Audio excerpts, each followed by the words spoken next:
Okay, let's kick things off with something.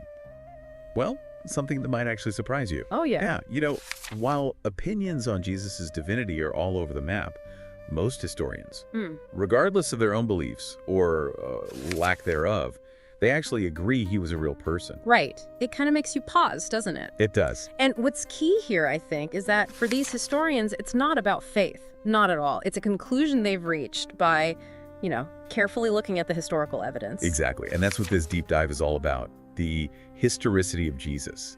It's this fascinating spot where historical study meets religious belief. It really is. And the source we're looking at today, it's incredibly thorough. It digs into academic works, primary sources, secondary sources, archaeology, ancient texts. Yeah, it really covers the basis. Yeah. And it lays out the arguments both for and against Jesus' existence, very rigorously. It feels balanced. Absolutely. And what we hope this means for you listening is that you'll come away with a really clear, documented understanding of the historical foundations here. Why scholars think what they think. The goal, really, is to unpack the core arguments and the evidence from our source. We want to help you understand the different perspectives, academic, religious, so you can form your own judgment without getting totally overwhelmed. Sounds like a plan. So where do we start with this question? Where does the historical trail, begin? Well, the source makes it pretty clear that from an academic viewpoint, there's actually a very strong consensus. Right. Overwhelming, really. Yeah, the vast majority of historians, and this includes Christians, Jews, atheists, agnostics, you name it, they agree that a Jewish preacher named Jesus lived in Galilee, attracted followers, and was executed by the Romans in Judea around the early 1st century. And it's so important to stress, as the source does, this conclusion isn't based on religious belief. It's based on historical evidence, the same kind of evidence historians use for, say, Julius Caesar or any other ancient figure. That's a key distinction. The source talks about the historical Jesus, the figure historians try to reconstruct using historical methods, versus the Christ of faith, who is more the figure of theological belief. Precisely. Academics focus on what they can analyze historically: texts, context, archaeology. And our source highlights two events in Jesus' life that have almost universal acceptance among historians. Okay, what are those? His baptism by John the Baptist and his crucifixion under Pontius Pilate. Baptism and crucifixion. Why those two specifically? Why are historians so confident about them? Well, it comes down to something the source calls the constraint criterion, or sometimes the criterion of embarrassment. Embarrassment, how so? The thinking is early Christians probably wouldn't invent details that could be seen as, awkward or problematic for their message. Like what? Like the Messiah needing to be baptized by someone else. Doesn't that kind of imply John was maybe superior, or at least on par? Ah, I see, okay. And crucifixion. That was a shameful, degrading death reserved for criminals and rebels. Not exactly the glorious end you'd invent for your divine savior, right? Definitely not. So the fact they are included suggests they're likely grounded in historical reality. They wouldn't have just made that up. That's the argument, yeah. Yeah. Now, supernatural things, miracles, the resurrection historians generally view those as matters of faith, beyond what historical methods can really prove or disprove. Okay, that makes sense. So what are the actual historical sources historians are working with here? The source groups them mainly into Christian and non-Christian sources. The earliest Christian writings we have are the letters or epistles of Paul. Some date from around 50 AD. Wow, 50 AD. That's only about 20 years after Jesus' death, give or take. Exactly. That's remarkably early for ancient history. And Paul mentions Jesus, obviously, but he also talks about meeting James, who he calls the brother of the Lord, and Peter, a key disciple. So he had direct contact with people who knew Jesus personally. Yes. That close time frame and connection to eyewitnesses, or at least the first generation of followers, is considered pretty significant evidence by historians. It feels very close to the source, doesn't it? It does. Then, a bit later, starting around 70 AD, we get the canonical Gospels, Matthew, Mark, Luke, and John.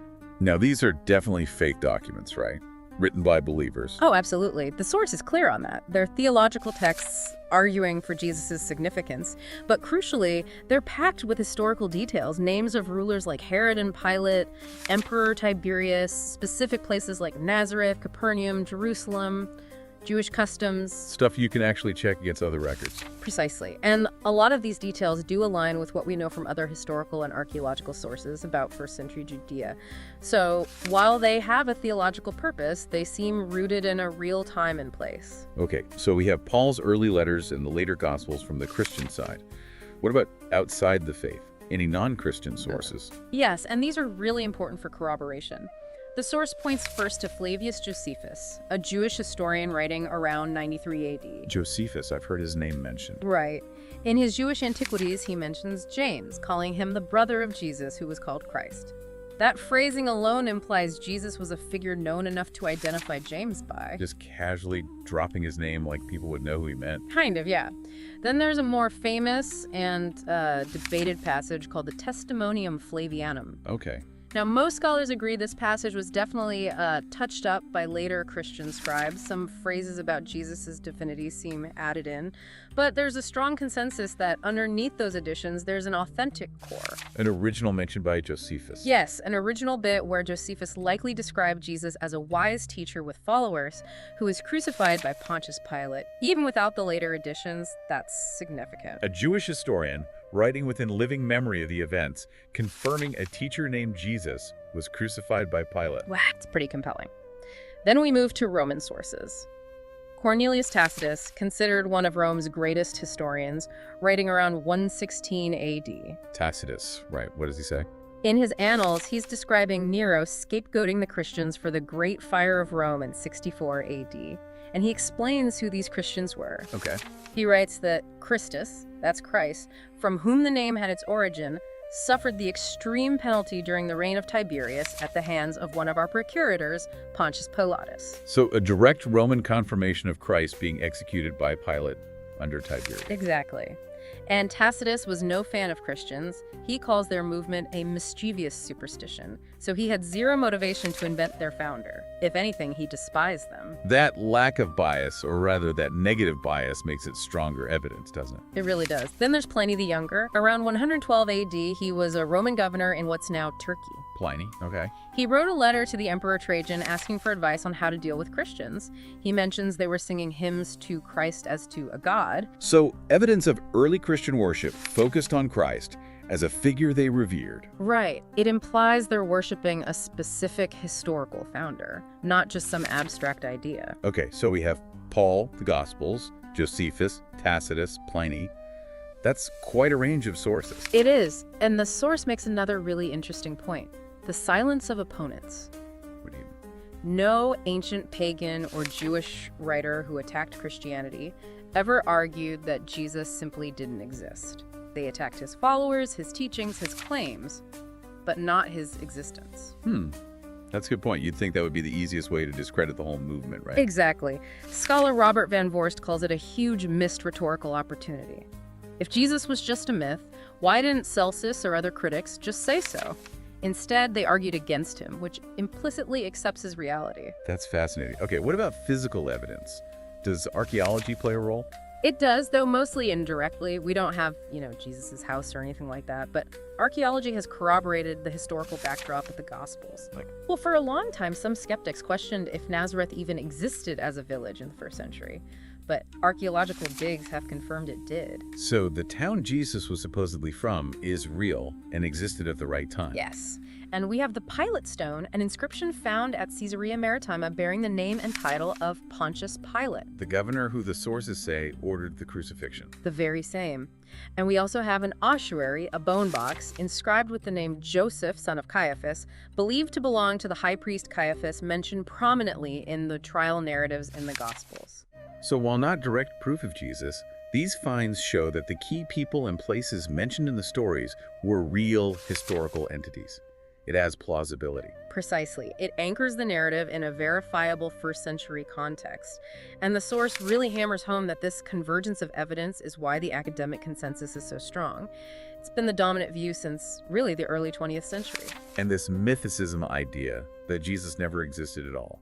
The source points out it's considered a very marginal theory in academic circles. Scholars like Bart Ehrman, who is himself an agnostic, by the way, and the late Maurice Casey were quite critical, calling it pseudo-history.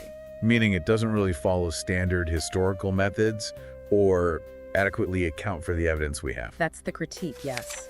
They argue it ignores or dismisses too much converging data from different kinds of sources. Okay, that gives us a really solid understanding of the academic perspective. What about the religious side? How does faith intersect with this historical question? Well, as you'd expect, for Christianity especially, Jesus' existence isn't just history, it's foundational. It's the bedrock of the entire faith. It's non-negotiable, really. Absolutely. Look at the earliest Christian creeds, like the Apostles' Creed or the Nicene Creed. They explicitly place Jesus in history. Suffered under Pontius Pilate. That historical anchor is crucial. It connects the divine claims to a real person in a real time. Exactly. Christian liturgy, doctrine, worship, it's all built on the belief that Jesus lived, died, and rose again within human history. For believers, the Gospels aren't just potential historical sources. They're often seen as divinely inspired, truthful accounts. So maybe passed down from eyewitnesses, guided by God. That's often the belief, yes. And Christian apologists, people who argue for the faith, they'll often use the same historical evidence we've just discussed, Josephus, Tacitus, the Gospel's context, to support Jesus' reality. But the religious perspective goes further than just saying he existed, right? Oh, much further. It includes belief in who he was, the Messiah, the Son of God. And it accepts the miracles and the resurrection not just as stories, but as actual historical events, albeit supernatural ones. Which is where it diverges from what secular history can confirm. History can look at the evidence for a person existing, but it kind of hits a wall when it comes to miracles. Precisely. And the source notes that for most believers throughout history, Jesus' existence wasn't really a point of debate. It was just assumed. Like we mentioned, even ancient critics attacked his teachings or his followers, not whether he was real. That's interesting. Does the source mention how other religions view Jesus? It does, briefly. Judaism generally acknowledges a historical figure named Yeshua from the 1st century, though obviously sees him very differently, not as the Messiah, perhaps as a false prophet or teacher. So they acknowledge the man, just not the Christian claims about him. Correct. And Islam holds Jesus, or Isa, in very high regard as a major prophet. They believe he was born of a virgin, performed miracles, but they deny his divinity and don't believe he was crucified in the way Christians do. So again, a historical figure acknowledged, but with a very different theological role. Yes. The point being, the major Abrahamic faiths don't deny his existence, just his status or the events surrounding his death and resurrection as understood by Christians. Which makes the mythical Jesus idea stand out even more as a fringe concept, historically speaking. It does, and the source mentions that within religious communities, these mythicist theories are often viewed with, skepticism or concern because they challenge that foundational belief in a historical Jesus. Okay, so we've got the academic view and the religious view. Let's maybe summarize the core arguments for his historicity, based on what the source lays out. Sure. First, like we said, the overwhelming academic consensus among relevant historians. That's huge. You really ignore that. Second, multiple independent ancient sources pointing to him. Paul, the Gospels, Josephus, Tacitus, Pliny.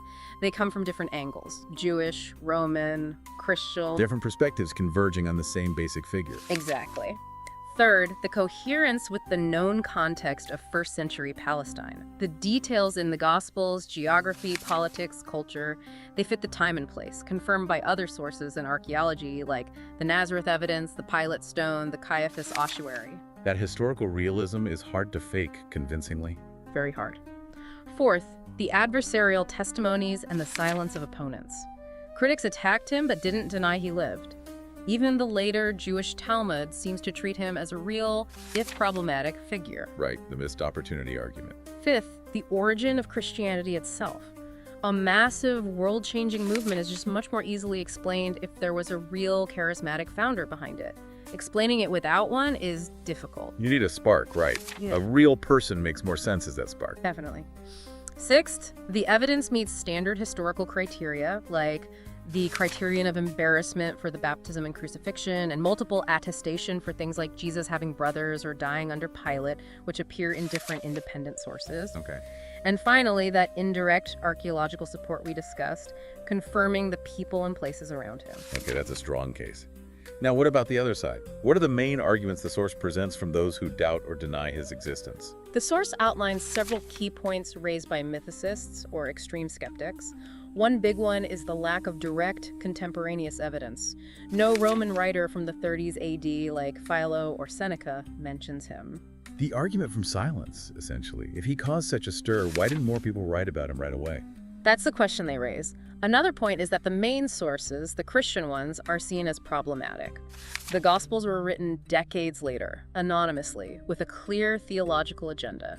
Skeptics ask, are they reliable history or more like religious myth-making? And they point to contradictions within the Gospels too, right? Yes, inconsistencies in the narratives are often highlighted. Plus, they note that even Paul's earlier letters contain surprisingly little biographical detail about Jesus' earthly life, focusing more on the resurrected Christ. Which leads some to argue Paul's Jesus was more of a celestial being than a recent historical figure. That's one interpretation put forward in mythicist circles, yes. They also look for parallels with other ancient myths, dying and rising gods, divine heroes suggesting Jesus might be a Jewish version of a common mythological archetype, perhaps blending traditions. Syncretism, borrowing from other cultures. Right. And they question the non-Christian sources too. They argue the Josephus passage, the Testimonium, is too heavily interpolated or tampered with by Christians to be reliable. Even the core. Some would question even the core, yes. And they suggest Tacitus and Pliny might just be repeating what they heard from Christians decades later, not providing truly independent confirmation. So not independent witnesses, just reporting hearsay. That's the skeptical take. They also stress the lack of neutral eyewitness accounts. Everything comes from believers or much later traditions. And historically, they also pointed to the lack of definitive archaeological proof directly linked to Jesus himself, though, as we noted, the Nazareth point has been largely addressed by more recent findings. So for the doubters, it boils down to the evidence is too late, too biased, not enough contemporary non-Christian corroboration, and may be explained by myth-making processes. That's a fair summary of the arguments against, as presented in the source. It even includes a table comparing these points side by side, which is quite helpful for seeing the different interpretations. Okay, so having laid out both sides from the source material, what's the overall takeaway? Where does the balance of evidence seem to lie according to historical scholarship? Well, the source concludes pretty clearly that the dominant view in academia, supported by a near-unanimous consensus among historians specializing in the period, is that Jesus was a real historical figure. Despite the arguments raised by skeptics. Despite those arguments, historians find that the convergence of multiple sources, Christian, Jewish, Roman, examined using critical historical methods, points strongly towards the existence of this Jewish teacher and preacher in early first century Palestine. So, while there are debates about the details of what he actually taught, the reliability of specific miracle stories, etc., his basic existence isn't really in serious doubt among most experts. Exactly. The source emphasizes that denying his existence altogether requires dismissing a pretty significant body of evidence that historians generally find compelling for ancient figures. The Christ myth theory, while gets some public attention, remains very much on the fringes of actual historical scholarship. It just doesn't adequately explain the data we have, according to most historians. That seems to be the conclusion. It struggles to account for the multiple attestations, the lack of denial from opponents, and the sheer impact of the early Christian movement. The source is careful, though, to maintain the distinction.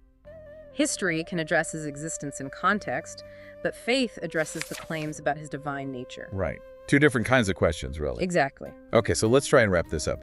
We've explored the strong academic agreement on Jesus' historicity, looking at ancient texts, the historical context, archaeology, even the silence of his enemies.